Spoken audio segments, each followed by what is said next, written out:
Welcome. Thank you so much. I'm so glad to be here. Yeah, well, I'm so glad that we were able to make it work. I know, hearing about you, and then I did some research. I'm like, oh my gosh, this girl is a fire ablaze out here. Tell us a bit about yourself. Yes. So I'm Jeneva. I am the owner of Where is Neva, where I'm uniting the diaspora through storytelling, travel, wellness, and coaching. Wow. I mean, this is something that's so needed right now. I mean, I was talking to you a bit before the show about the need for us to be having real dialogue across the diaspora and for folks here that are, American born Black citizens, African Americans. We need to be having more discussion. And what you do is you really bring people to the continent through your travels. Tell us a bit about how you came up with this idea to do Where is Neva? Ooh, that's a story. It actually found me. I had no idea I would be where I am today. After losing my father in 2015, I hit a really um, deep depression. And I was like, yo, there's got to be more to life than me sitting here in my sadness and my grief. And so I was living in DC for a couple years, and I decided to pack up my car to drive back home, which is Seattle, Washington, and make it a month road trip. And so while I was doing that, I was really unlearning and learning and loving and screaming and singing and crying and just allow my emotions to feel. And from that, I was like, man, I there's something calling me. There's a mission that I need to live. There's a purpose that I need to give. And people kept on asking me, where is Neva now? Where is Jeneva now? And I was like, where is Neva? And I used my story to show just Black folks that if I can live in my transparency journey and my healing journey, you can too. Because it's easy to see other people saying, hey, do this, do that, do this. But it's hard to see someone actually in the work saying that, hey, I'm doing this. I'm grieving through it. I'm learning through it. I'm loving through it. And I want you to join me. Right. And so I decided to be that person and allow myself to be vulnerable enough to say, I'm human and I love you. But man, this is some hard work. Yeah. No, I think it really takes that level of transparency for people to really understand the journey that you're going on, but also to see themselves in your journey, which you need that level of vulnerability in order to even, affect people Right. in a positive manner. So, kudos to you for putting it out there and saying, I'm going to utilize this as an opportunity to Yes. bring people in and not Yes. just be isolated in it. Because I lost my dad earlier this year, and I understand so much about, like, I would just call him and we would just have conversation. I'm like, okay, now I have to have it in this, kind of very Right. spiritual way. Right. But I miss that. I miss that Mhm. connection. And Mhm. and you got to do things to make sure that you're taking care of yourself. For Mhm. me as a mom, that's my kids are kind of like these anchoring grounds for me to do that. But I Right. realize that for so many, there's so many different reasons why you have to have an anchor and what that anchor can become. So Yes. I love Yes. hearing that you were utilizing this as a way. And I love the term where is Neva, right? If people are asking you, it's a great way for you to create a brand off of that. Now, Right. how do you do this work? I mean, we were talking about, you do YouTube videos. Tell us more about that. How did you explore like the best ways to do this work? Yeah. I am a believer in just being. And so a lot of things that has happened to me found me. When I was in Tanzania, I met this amazing YouTuber. His name is Wode Maya, and he's from Ghana. And he has this channel called Africa to the World. And he asked me to interview me.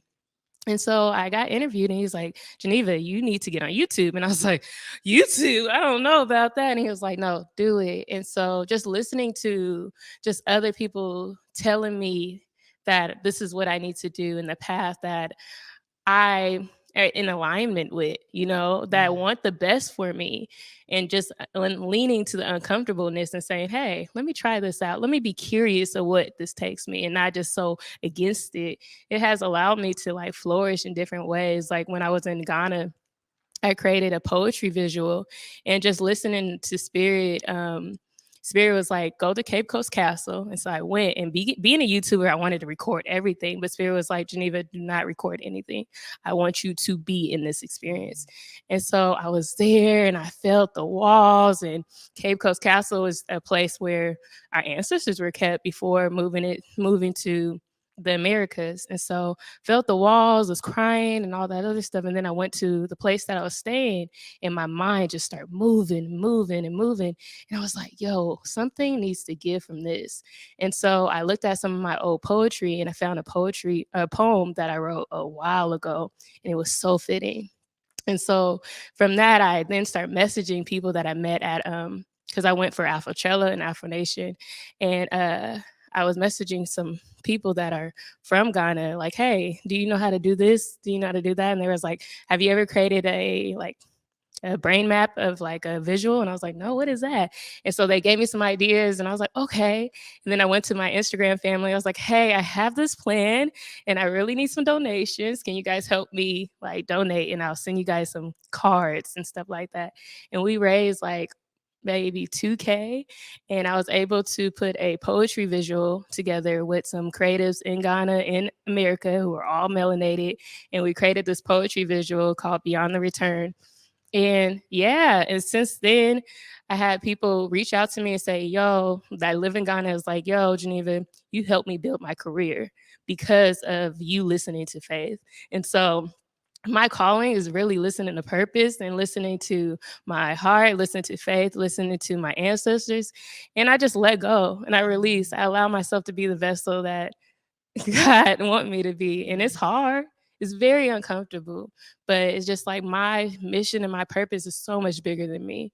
And if I can do what I need to do in this life to give to my community, I am that, you know? Yeah, my word, girl. Oh yeah, that's right. Shada's over here giving snaps. I'm getting the goosies. Y'all know when I get the goosies, it's real. But I really appreciate that because we need more people to understand and identify that unique purpose that they have. And I'm so grateful because I share this often. I've had so many people, elders, mentors, family, friends, like, folks who are inspired by this platform to tell me how important this is.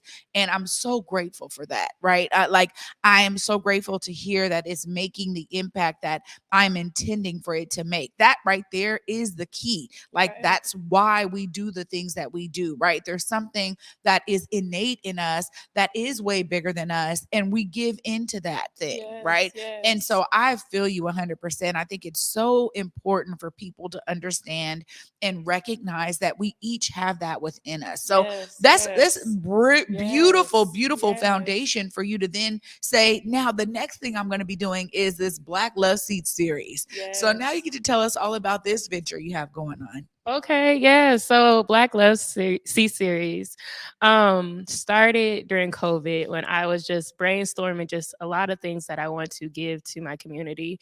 And I went to the Loving Room, which is a Black-owned, woman-owned bookstore that's in Seattle. And I was talking to her, and I was just listening to like some of the things that she wants to do. And I said, "Hey, can I talk to you about an idea that I have?" And I introduced her to my series called Black LoveSeat Series, and she was like, "Let's do it."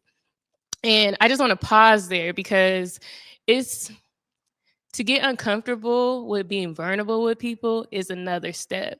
But for us to live in our purpose and our truth, we have to be able to use our throat and talk and use that throat chakra that we have because it's so powerful and it can open so many doors that we thought were closed. And so when she said she was like so down for it, I'm like, this woman doesn't even know me. But yes, okay, let's do this. And so I kept on showing up at some of her other events, and she was like, I'm just really excited to have this. And so the Black LoveSeat Series is a space where we come together and we talk about healing, we talk about love, we talk about art, we talk about joy, we talk about everything that makes us beautiful, Black, human, spiritual beings. And I wanted to bring this ancestral vibe where we come together and we can feel our ancestors and we just allow ourselves to move and feel and just be in community with each other, because so often we are not. And it's so important for us to be, because, man, when we unite, do you not understand? Yes. When we unite, the things that oppressed us will no longer be there. Yeah. We can unbond ourselves. We can play out loud. We can love each other in places and spaces that we can only dream of. And I want that for us so bad. And I will do what I need to do so that I can do that and be that, because I am that. And I just want people to know that they can too. And so that's what the Black Love Seat series is. And it's going to be every first Saturday of the month. And it's just going to be different type of events, but it's going to be based in artistry, healing, love, love, love, love, love, love, Yes, and yes, all of yes, that. yes. Oh, it's so necessary, Jeneva. Yes, Great yes. job bringing this to fruition. And shout out to the Loving Room for partnering with you and realizing the importance of this series and how necessary it is, not just for our community, but for us as individuals to have that space to collectively come together and to feel those vibrations. So I got to give you a time right now. I'm so excited for this. Make sure you look right there. Let people know how they come to the Black Love Seat series. How do they connect with you? All the things you're doing. Let them know right there.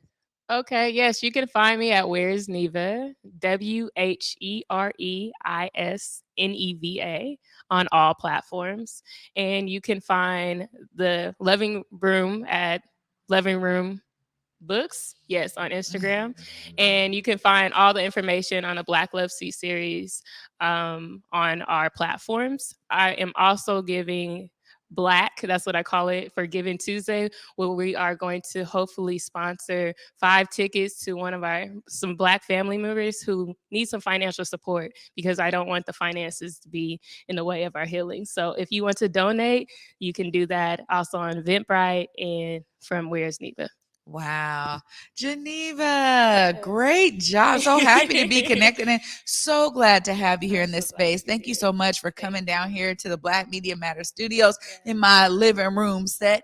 I appreciate you so much. Keep doing great work. I can't wait to see what else you do. And this is always a space for you to come and let us know what's going on.